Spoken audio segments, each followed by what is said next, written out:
Ready? Still people working in. Well,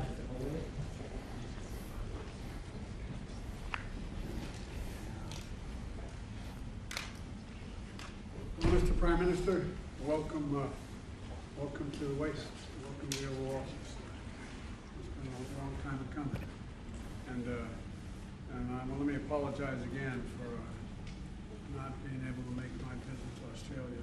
Things were a little bit in disarray here and required to be home. And so that's why I didn't. I'm delighted you're here. And together, you know, we've worked together to strengthen the alliance. And I think we've actually deepened this.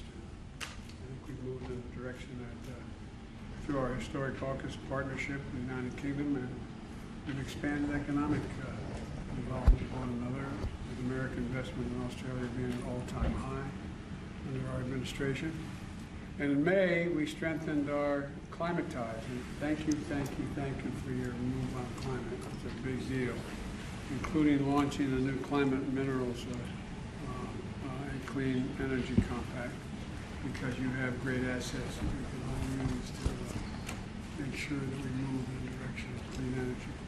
And today, we're taking our alliance even further with doubling down on cooperation on technology and science.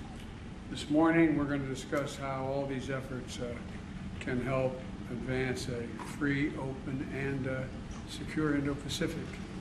And I look forward to discussing how we can work together to address threats to the stability in the region, and the economic stability as well, supporting Ukraine in the face of Russia's bitter aggression, and to stand with Israel in the wake of Hamas's appalling terrorist attacks. So, Mr. Prime Minister, thank you very much for being here. It's an honor to have you. And thank you for your leadership and your personal friendships. Well, thank you very much, Mr. President. It is a great honour for me to be here as Australia's Prime Minister. And our alliance, I believe, has never been more important, and it's also never been stronger.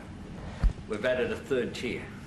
We have had defence, and we've had the economic relationship, defence through ANZUS, the economic relationship through our free trade agreement, but we've added a third part of this alliance, front and centre as well, through our clean energy, critical minerals and climate change compact, taking action to protect the world, to lower emissions, to take advantage of the shift to clean energy, the opportunity that presents to grow economies as well, and to decouple, particularly for developing nations, to allow them to develop in a way at the same time as they're reducing emissions. And breaking that nexus between industrialisation and emissions is so important. The AUKUS agreement is so central, and I thank you, Mr. President, for the work that you've done in persuading legislators to make sure that we put in place the measures that are necessary to encourage that two-way transfer of defence technology that will be at the centre of an agreement that's about peace and security in our region, but also about prosperity in our region as well. In addition to that, the work that we're doing together in the Pacific is very important. I know that you've hosted Pacific leaders twice here in the White House, and that has been very welcome. In today's uncertain world, the alliance between Australia and the United States, and the way that we stand steadfast against aggression, whether it be Russia's illegal invasion of Ukraine, or whether it be Hamas's terrorist attack on Israel, is something that can be relied upon for us to stand up for our common values. And that's why I very much welcome this visit, and welcome the cooperation that we're having, as well as our personal relationship. This is our 9th meeting in just the 16 months that I've had the honour of being Prime Minister. And I look forward to continuing to take the relationship to a higher level, as we do every time we meet. Today we'll be advancing technology agreement between our two great nations as well.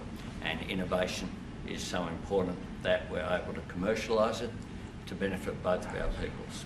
I thank you. We made one member of my administration incredibly happy with your strong move toward environmental protection. That's Secretary Kerry. Oh, indeed, indeed, and he's shown great leadership, of course. He is. And it is so important for us that the other area of our cooperation is, of course, in working on natural disasters. Later, I'll be visiting your emergency management authority. We've set up a similar model nationally based upon what you've done here, because climate change is real, and we can see its impacts with wildfires, with floods, and that is just a reminder every time that we have a responsibility to this and future generations. Well, I was asked by Xi Jinping a couple of years ago why I was working so hard with your country. And I said, because we're a Pacific nation. He looked at me and I said, yeah, we're a Pacific nation, the United States. We are. We're going to stay that way. So thank you. Thank you, everyone. Absolutely. Mr. President, on Israel, will you respond to attacks on U.S. troops in the region? Will you respond to attacks on U.S. troops in the region, Mr. President? You can get into a press conference after this. We'll be able to answer your question. Thank you. Okay, thank you guys. Thank you guys. Thank you. Still, please stand and go up. And have the line.